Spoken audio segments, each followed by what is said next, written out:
Ladies and gentlemen, boys and girls, children of all ages, welcome to the channel. It's your boy, World of Wrestling, here today to discuss about WWE Smackdown, March 1st, 2024. This was a magnificent show. Probably one of the best Smackdown shows I've seen in a while. Very enjoyable content here, very easy to digest. Flowed very well everything on this show was... it was pretty solid. There was nothing much to complain about here. Earlier today, we got a promo, a 20-minute promo by The Rock. Him doing his, pretty much, I guess, an explanation as to why he's acting the way he's acting and the way he responded in Las Vegas, which we should have gotten like weeks ago or a week ago or something like that. We never got that. But in that promo, hours before this event even happened, we had The Rock tell on the X that he is upset with Cody and the fans, mainly because of the fact that the way Cody handled everything. He explained, saying that, I talked to you on the phone. We seemed like we had a very good understanding that you were going to go ahead and introduce me. You said you were cool with doing that. You didn't have any issues with doing anything like that. You said it was cool. You would step aside so Roman and I can have this bout that's been going on for a while and has been talked about for years now, and it just never happened. But now The Rock's fully back in WWE and in pro wrestling, and he wanted the shot at Roman Reigns. So he asked politely if he could go ahead just at this point and please allow him to take the spot. And he said, you could have said no to me in the first place, but you didn't.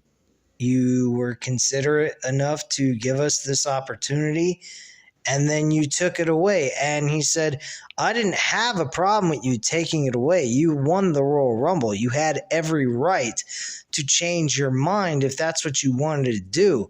But he said, how you did it is what makes me upset. And this is why I'm acting the way I am. I think it was stupendous. Really came across like Cody was the bad guy and The Rock was really the good guy. And he had a reason to be upset for the way Cody was acting.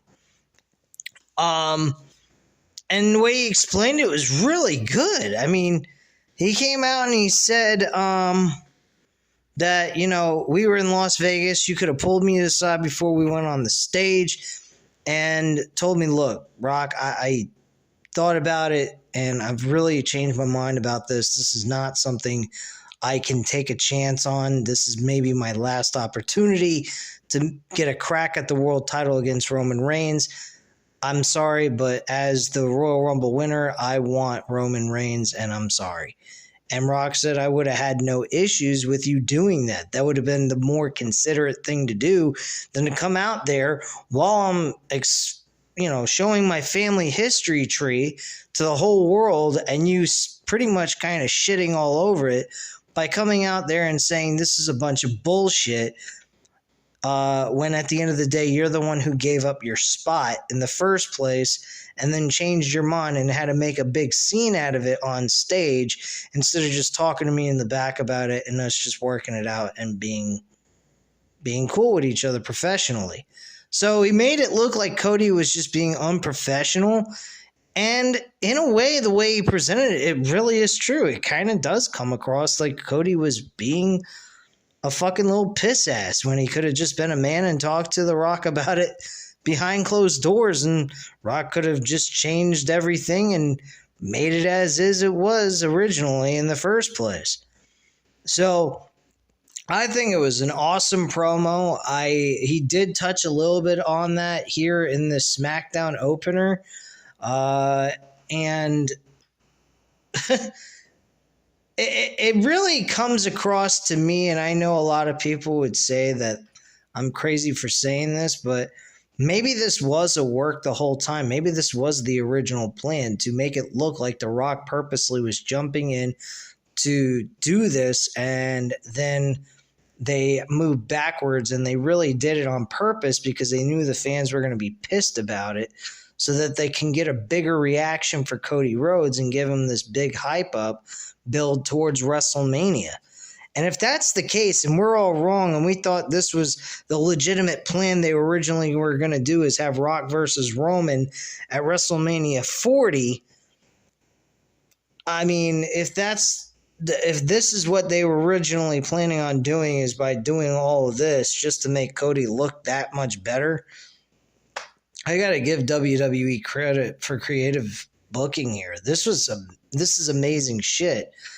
I don't know if we would really ever know this, but I'm going to lean towards the idea that this is an accident that turned into a positive, and they just, decided to go with the flow of the reaction of the fans and go with Cody, and that was it. And they've just kind of turned this negative into a positive type of situation, which is fine too. I mean, either way you go, I mean, they're still doing the right thing. They're making the stories really interesting with The Rock, Cody, and Roman Reigns, and then you got Seth Rollins in the mix as well a little bit.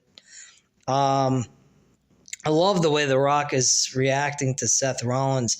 Personally, if it was up to me, and it wouldn't have hurt Drew McIntyre if Drew McIntyre didn't have anything really important building up, which the big important story here with Drew McIntyre is the match of him having his moment, winning a world title in front of a large crowd instead of a fucking gymnasium, basically, against Brock Lesnar in a 5-minute match. I think that is a good story to tell there, too. It's basically the heel version of Cody Rhodes. And I think that's a very smart move on their part. I think Drew McIntyre deserves to win this championship. It's a nice little, kind of a icing on the cake, cherry on top, whatever terminology you want to use, to keep Drew McIntyre with WWE and have him re-sign with the company. I honestly think he's going to win. I don't like the idea if they have Damian Priest come out and win the championship. If Drew McIntyre is staying, yes. If he's not, then okay, fine. Damian Priest deserves to be the champ. I think that would be a nice little test run to see how he can handle being a main eventer on the Raw brand and so forth. So that's something they could consider, I think. But yeah, this should be it's been a really fun road to WrestleMania. I mean, we had a ruckus and a little bit of being pissed off about the situation with The Rock, but personally, I think that it brings out a whole new way of building storylines. This comes across like real life mixed with storyline type of stuff, and I think it's great content. I think it's a great way of giving us a new creative look on WWE and what they do with their shows. So I think it's the right move by WWE to do shit like this. And I hope this was their original plan. This wasn't just accidental, because if it wasn't accidental, man, they did a freaking awesome job with this. But anyway, let's get into the review. We had Roman Reigns come out, ask the fans to acknowledge him. They didn't the way he wanted them to. He tried 3 different times to get the reaction he wanted. Didn't seem to get it, apparently. I don't know why. He then says, well, then if you guys can't get the job done, then they're going to go ahead on their jet and head back home, and he's met their qualifications for actually just showing up.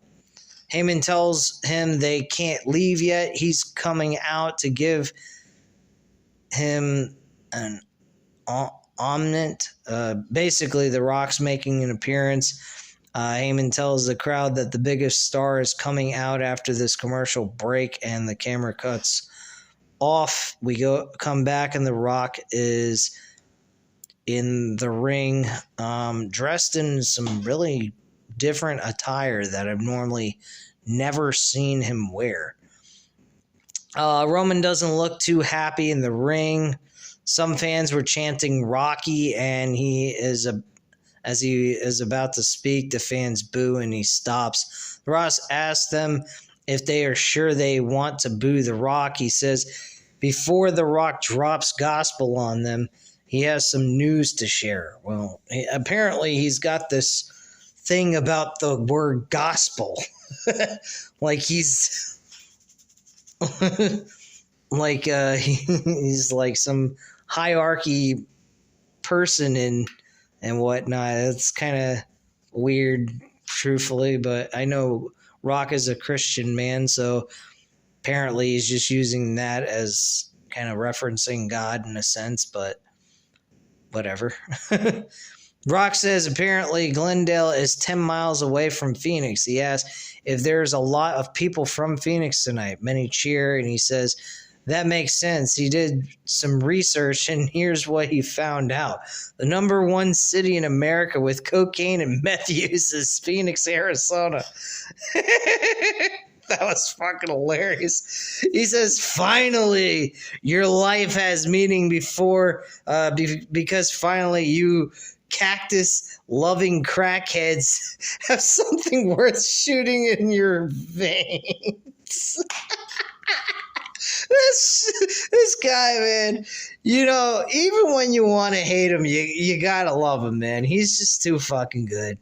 He really is. I hope in, you know, off camera he ain't like, you know, Vince McMahon and all these low down business people. I hope he's a really good, considerate human being who follows the laws, doesn't think he's above everything, and he's just a good working, hard working guy who just loves what he does, and he just makes good money doing it. I don't know why people like that can't exist in the, you know, media, sports, entertainment.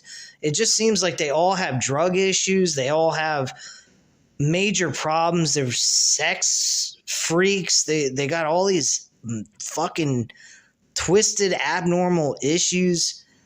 And, you know, it's really sad to see because they're very talented people and you want to be supportive of them. And in my case, when I find out shit like this, like they're this low down trash bag who has no morals and things of that sort, it makes me not want to be supportive or even want to have anything to do with what they're involved in. And it breaks my heart to see that the people that I was following and thinking that they were cool to support in what they were doing was actually a low down person who thought they were above everything just because of their status and their popularity, which absolutely fucking sucks. But anyway, moving on, The Rock says they are all in a good mood, and it's because, once again, professional wrestling is cool. He's using the word professional wrestling. We definitely know that Vince McMahon ain't running this shit. If we're getting the word professional wrestling is cool, exciting and electrifying once again, that has a lot to do with Vince McMahon not being a part of it anymore. I think that has a lot to do with it. So he says it's why it's sold out everywhere. It's why tonight in the Crack Dean with popcorn, it's sold out. And it's greatness among you because of The Rock and the bloodline. The fans chant Rocky, and he says their hero. Cody Rhodes is not cool. He says Cody wants to go one-on-one with the great one. The Rock hears you and sees you. The Rock says no to his challenge, and the fans boo. He says that's not how it happens. The world wants to go one-on-one with The Rock, including every woman in the arena. He calls the women crackhead Karens and meth head Marys. Almighty. You fucking you cannot say that you had a straight face listening to this shit. This is fucking awesome stuff. Telling them to calm down. He says Cody thinks he can go one-on-one with The Rock when he has the biggest WrestleMania match of his career. He says they heard his challenge. They laughed, but now The Rock is a businessman. They have a counteroffer for Cody. The Rock says on night 1 of WrestleMania, the biggest tag team match in history of WWE, the history of wrestling, it will be The Rock and Roman Reigns against Cody and Seth Rollins.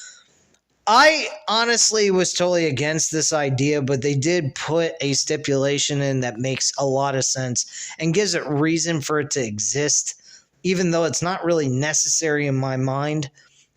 But it won't be a regular tag team match. If Cody and Seth win, then on night 2, Cody's match, championship match, will be free of the bloodline. There won't be no Rock, Jimmy, or Solo. They will get the lawyers and sign the contract. The fans chant Cody, and The Rock says, but when The Rock and Roman Reigns win on night 1, then on night 2, Cody Rhodes' match will be a bloodline rules. Anything goes. The Rock pull up a chair next to Pat McAfee and call the match. Jimmy could be the referee. Solo wants to sing the national anthem. The fans chant Solo, which is very rare, and Solo stares at the bloodline, and The Rock says, or The Rock will take his chair and bash Cody's brains in, which I think was awesome for him to say all that. He tells Cody that he and Seth have a lot to think about. He tells Cody he expects him face-to-face on Smackdown next week for an answer, and if he doesn't accept, everyone knows The Rock will stop Cody from making it to WrestleMania. The Rock says there is no one that can stop him. The fans chant Triple H. If Cody does not accept his challenge, then The Rock and Roman will end Cody's story tragically. He also did not respond to the comments by the fans cheering for Triple H. Rock calls them out for next week on SmackDown, and they'll give their answers. As for The Rock is doing his if you smell, Roman puts his hand on The Rock's arm and stops him. The fans chant, holy shit. Roman says that he will do anything for his family, but he needs this one thing, and he looks at Rock and tells him to acknowledge him. The Rock actually acknowledges Roman Reigns as his tribal chief, which I found extremely weird, because The Rock is far beyond and above Roman Reigns in status of popularity, personally. I mean, Roman is popular, but not as popular as The Rock. The Rock extends his arms. They shake and hug. A loud sold-out chant from the crowd. The Rock says this is family, and they will do anything for family. And he says, now go home and smoke some more crack.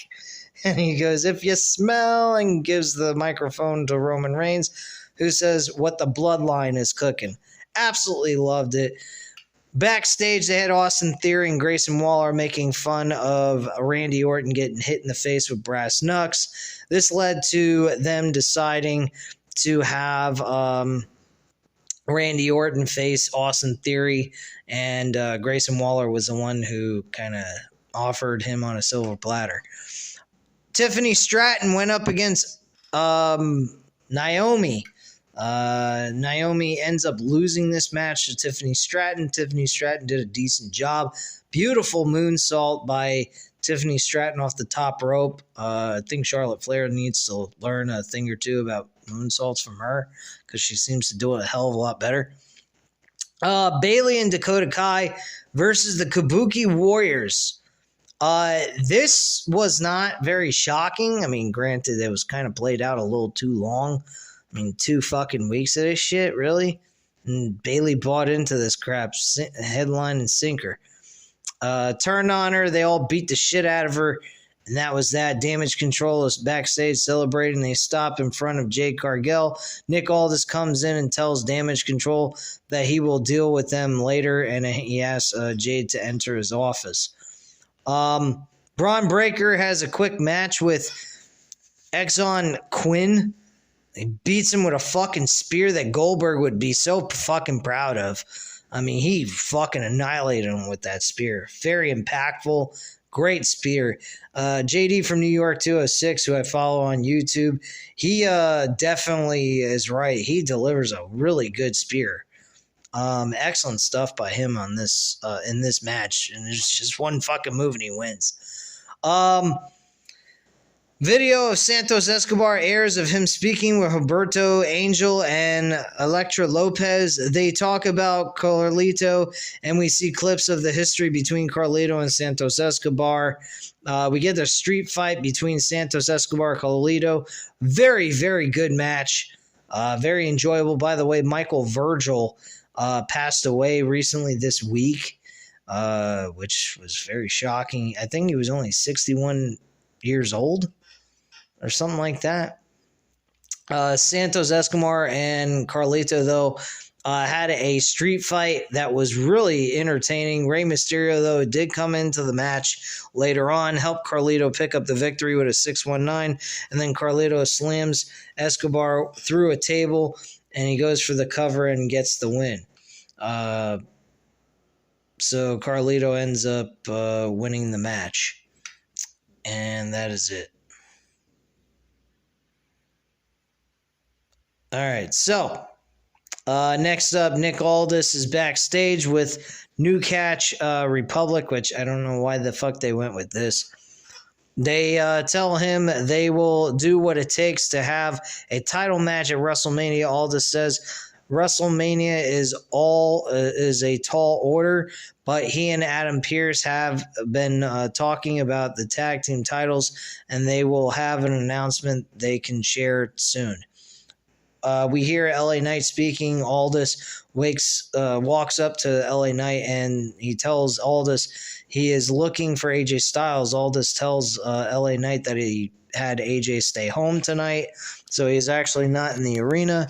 So LA Knight tells Aldis that AJ flew across the world to screw him out of a match, and he tells Aldis he will find him at home if he has to. LA Knight has the chair that AJ hit him with, and he tells Aldis there's nothing he can do about it either.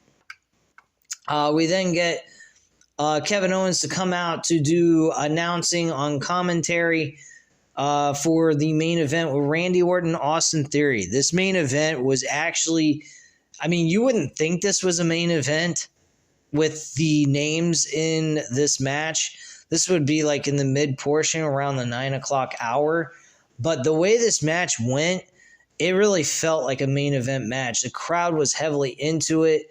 The action was back and forth.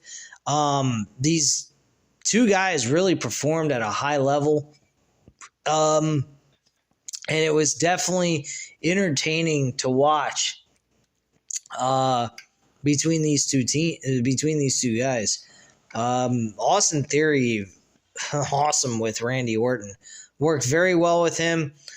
He tried to do a Theory jumps over the top rope going for the blockbuster, but Orton hits him with the RKO in a beautiful manner. That move, RKO, is one of the best finishers in pro wrestling. You can hit that thing from any angle, from any position. It just works out so damn well. It looks so fucking cool when he catches you in midair, especially. Awesome matchup between these two. Randy Orton wins the match with the RKO. And Grayson Waller hits Randy Orton from behind, but Kevin Owens runs into the ring and hits Waller. Theory grabs Owens, but Owens hits him with a stunner, and he goes for a stunner on Grayson Waller, but that was countered. And then Waller turns around and Orton hits him with an RKO. Orton gives props to Owens, and Orton music's hits with Smackdown going off the air, and that's that. So very, very Very well done show. Flowed very well, like I said earlier in this video. I think they did an awesome job. I really do. Um, I really don't have any complaints with this show. This show was done very well. Best show I've seen in a while, personally. Raw has been pretty fairly decent. I'm going to cover Raw sometime this weekend as well as AEW Dynamite. I do apologize. I've been kind of caught up in my sports gambling with Hard Rock Bets here in Florida, so I do apologize, but that is making me some money. Unfortunately, this is not. This is more of my hobby and my enjoyment, and I do appreciate the conversations that we have on here from time to time in the comments. And I appreciate you guys supporting this channel and sticking with me, even though I haven't been consistent with all my content on a week-to-week basis. But I'm trying my best to keep up with everything that I'm doing between my job, between sports betting that's helping me make extra money on the side, and doing this so that I can provide you guys the comments and the content that you guys are looking for, since you guys are being very supportive. I've noticed I've gotten a couple of new subscribers, so I greatly appreciate you guys. I greatly appreciate all the kind, caring, and support that you're trying to do for this channel. And I definitely owe you guys a ton of gratitude and appreciation for all of what you guys are doing here on this channel and helping this channel grow a little bit more each and every week and every couple of months. So I greatly appreciate you guys. Eventually, this could turn out to be a actual job for me. It is working extremely slow. I know that I'm not the best at this. I know there's a lot of people better than me at this job, but I know this business very well. I've been following it for a very long time, and I know how these things operate, and I just feel that this company is on the right track, and I just feel like they are doing things that they have never done before, or at least haven't done in a very long time. And I got to give a lot of credit to WWE, Triple H, The Rock, the guys that are involved in this major storyline and so forth. And I am just very happy about this main story. If you had nothing else going on with this company, and you just had Rock, Cody, and Roman Reigns with Seth Rollins on the side, this is great content overall. I mean, everything else is there. It's enjoyable. They're building around everything. It's very old school way of building stories, and that's what we need. We need the old school formula that we used to get back in the day when Vince McMahon was in his prime, and get it even better than what we had it. So, and at the end of the day, we're not seeing these guys being degraded, which is something we used to see from Vince McMahon even when it was in its prime, when he was in his creative prime. And I love what we are seeing here from this company, and I hope they continue to do great stuff even beyond WrestleMania. So I'm looking forward to it, and I hope that things even get better after WrestleMania and we see more progressive storylines, everything having a meaning and a purpose on these shows. And let's see what happens after WrestleMania. But so far, leading into WrestleMania, we are getting more and more good stories, matches being booked, things are happening on every segment on these shows. They all have a purpose being there, and that's what we need. Most definitely keep our interest in these shows. But at this time, guys, you know what to do. Hit the like button if you like this video. Hit the subscribe button if you're not already subscribed to the channel. And leave a comment down below. I'll definitely get back to you on that. I thank you guys very much for watching, and have a great night, guys. Bye.